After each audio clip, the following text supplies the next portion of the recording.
Lighting आहे cloud to cloud lighting. त्याच्यातले जे क्लाउड मधले जे चार्जेस असतात ते एकाच क्लाउड मध्ये अट्रॅक्ट होऊन त्याच्यात जी लाइटिंग पडते त्याला ते क्लाउड टू क्लाउड लाइटिंग असे म्हणतात. जी क्लाउड टू क्लाउड लाइटिंग असते त्याच्यामध्ये लाइटिंग पडते तेव्हा कोणता साऊंड प्रोड्यूस करत नाही. दुसरी जी असते ती क्लाउड टू एअर लाइटिंग. जेव्हा एअर मधला पॉझिटिव्ह करंट आणि क्लाउड मधला निगेटिव्ह करंट अट्रॅक्ट होऊन जी लाइटिंग पडते त्याला क्लाउड टू एअर लाइटिंग असे म्हणतात. आणि थर्ड आहे ती क्लाउड टू ग्राउंड लाइटिंग. जेव्हा ग्राउंड मधला पॉझिटिव्ह करंट आणि क्लाउड मधला निगेटिव्ह करंट जेव्हा अट्रॅक्ट होतात तेव्हा जी लाइटिंग पडते त्याला क्लाउड टू ग्राउंड लाइटिंग असे म्हणतात.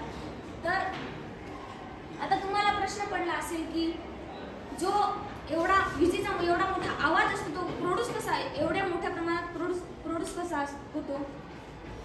तर जेव्हा लाइटिंग पडते क्लाउड टू ग्राउंड लाइटिंग जेव्हा पडते तर अशी जी एअर मधली कोल्ड हवा असते ती एवढी जोरात एक्सपॅन्ड होते की तो म्हणजे तुम्हाला आता माहितीच असेल की वीज एखाद्या गोष्टीत पडली तर त्याचा काय हाल होतात. म्हणजे ती इतकी मेगावोल्टची काय सांगू वोल्टची ताकद असते. तर ती हवेतली जी कोल्ड एअर असते ती हॉट एअर मधली एवढी खूप जोरात एक्सपॅन्ड होते मग तो मोठ्या प्रमाणात आवाज प्रोड्यूस करते. House or a building is safe place.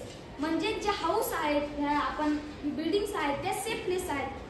म्हणजे आपल्याला ते गडगडीत वादळात अशा पावसात जे विजा चमकतात त्याच्यापासून आपल्याला वाचवतात. If you are travelling by car or bus you are safe inside the window and doors of the vehicle shut. म्हणजे तुम्ही एखाद्या कारने किंवा बसने प्रवास जर केला असेल तर अशा गडगडीत वादळात जर का तुम्ही गाडीने प्रवास करत असाल तर तुम्ही त्या डोरच्या त्या विंडोच्या कारच्या आहेत त्या कारचे डोर्स आहेत त्याच्यामध्ये तुम्ही एकदम सेफ आहात. करायचं open vehicle like motor bike. म्हणजे जेव्हा थंडरस्टॉर्म होतं तेव्हा आपण कधीच छत्री घेऊन बाहेर नाही जायचं. का बरं की वीज कुठे पडते जिथं जास्तीत जास्त उंच जागा असते आणि छत्रीने आपली हाईट वाढवू शकते म्हणून तिला बाहेर घेऊन नाही जायचं. इफ तुम्ही एखाद्या जंगलात असेल ना तर एकदम कमी हाईटच्या झाडाखाली निवारा बनवू शकता. If no shelter is available you are in open field. जर की तुमच्याकडे निवारा नाहीये आणि तुम्ही मोकळ्या जागात आहे तुम्ही काय करा. Stay far away from tree. Stay far away from all डोंगर एक समजा तर ह्या डोंगरावर गेले तर आपली हाईट वाढून जाते आणि वीज कुठं पडते जिथं उंच जागा आहे. आणि कधीच स्विमिंग पूल मध्ये आंघोळ न करायची जेव्हा थंडरस्टॉर्म होतं. का बरं की तिथं आजूबाजूला लाईटचे पोल असतात त्यांच्यावर वीज पडली त्या लाईट मधले पोलची वायर जर ती पाण्यात पडली तर करंटने आपण मरू शकतो. छत्री आणि थंडरस्टॉर्मच्या वेळेस असंच नाही की फक्त लाइटनिंग होते हवा पण असते. तर मग ती छत्री आपल्याकडनं कंट्रोल नाही होऊ शकत काही वेळेस जास्त हवा असली तर. आणि थंडरस्टॉर्म असला आणि तुम्ही बाहेर असले ना ह्या पोझिशन मध्ये राहायचं.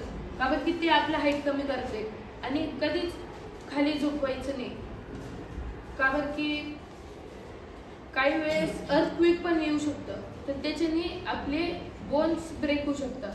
त्यामुळे ह्या पोझिशन मध्ये राहायचं. डू नॉट पोझिशन देखू शकता पाहू शकता जसे की आपले जे हात आहेत ते असे गुडघ्यात ठेवले आहेत आणि डोक्यावर असे हात ठेवला आहे आणि जे पायाचे तुम्ही बघू शकता असे पाय त्यांनी थोडेसे वाकवले आणि तो खाली बसला आहे. तर ही जी पोझिशन आहे आपल्याला म्हणजे टार्गेट होण्यापासून वाचू शकते म्हणजे कम टार्गेट बनवू शकते अशा गडगडीत वादळ. Phone cards electrical wires and metals pipes. म्हणजे जे जेव्हा विजा पडतात तेव्हा टेलिफोन म्हणजेच की मोबाईल किंवा मग इलेक्ट्रिक ते खांब असतात लाईटीचे त्यांच्यापासून लांब राहायचं. Do you remember lightning can electrical discharge. म्हणजे तुम्हाला आठवत असेल का विद्युतता एक विद्युत डिस्चार्ज आहे. गडगडाट during a thunderstorm contact with this should be avoid. It is safe to use mobile phones and cordless phones. ते एखाद्या म्हणजे त्याच्यामुळे वीज किंवा असं काही पडू शकतं म्हणून त्यांच्यापासून लांब राहायचं. टिप्स इंडोर म्हणजे तुम्ही एखाद्या घरामध्ये असलं तर काय करावं काय नाही करावं. तर तुम्ही बघ स्टे अवे फ्रॉम विंडो म्हणजे ज्या खिडकी असतात त्याच्यापासून थोडा लांब जावा. आणि डू नॉट यूज टेलिफोन म्हणजे मोबाईलचा काय वगैरे त्याचा वापर नाही करावा. डू नॉट बाथ अशा दरम्यान तुम्ही म्हणजे पाण्यापासून दूरच राहावा आणि आंघोळ नाही करा म्हणजे पाण्यापासून दूर राहावं. Do not leave on wall म्हणजे असं भिंतीला टेकून नाही राहायचं. अजून डू नॉट वॉश म्हणजे पाण्यापासून असं हात धुवायचे नाही कारण की तिथे पाण्याचा संवाद तर येतोच. मगून पाण्यापासून दूरच राहावं. जर एखादी गोष्ट इलेक्ट्रिक वस्तू चालू असेल तर ती ऑफ करून टाकायची. म्हणजे आपण जेव्हा वीज काय पडते तेव्हापासून आपल्याला जे आपले बिल्डिंग्स काय असतात ती वाचवण्यासाठी एक उपकरण आहे. तर lightning conductor is a device use to protect building from the effect of lightning. जो लाइटनिंग कंडक्टर असतो तो एक उपकरण आहे जो आपल्याला जेव्हा वीज पडते तेव्हा आपली जी काही बिल्डिंग परत काही घरांची काही हानी होते ना त्याच्यापासून वाचवण्यासाठी मदत करते. A metallic rod taller than the building is installed in the walls of the building during its construction. एक मेटॅलिक रॉड असतो जेव्हा आपण बिल्डिंग काय बांधतो ना तेव्हा त्याच्यामध्ये तो लावला जातो जेणेकरून तो ना जी इलेक्ट्रिसिटी जी लाइटनिंगकडून इलेक्ट्रिसिटी येते ती डायरेक्ट जमिनीमध्ये जाईल.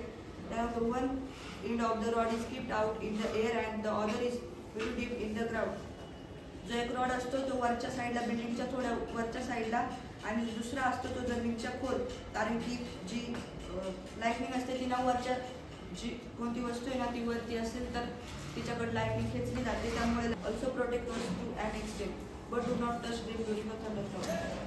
जे काय आपण जसे की आपण काही जमिनी जे भिंतीला टच करत असतात त्यामुळे ती जी इलेक्ट्रिसिटी असते त्या भिंती जाऊ शकते.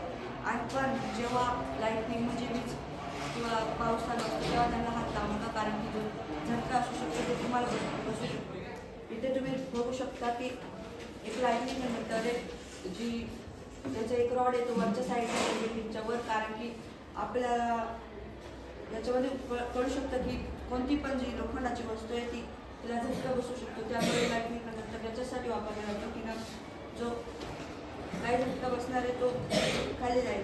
जर समजा खाली काही गाडी असेल तर तिला जी हानी होईल ती लाइटनिंग कंडक्टरच्यामुळे जमिनीमध्ये जाईल आणि ती हानी आपल्याला होण्यापासून वाचेल. Stop is inside a large enclosed structure with plumbing the electrical wiring.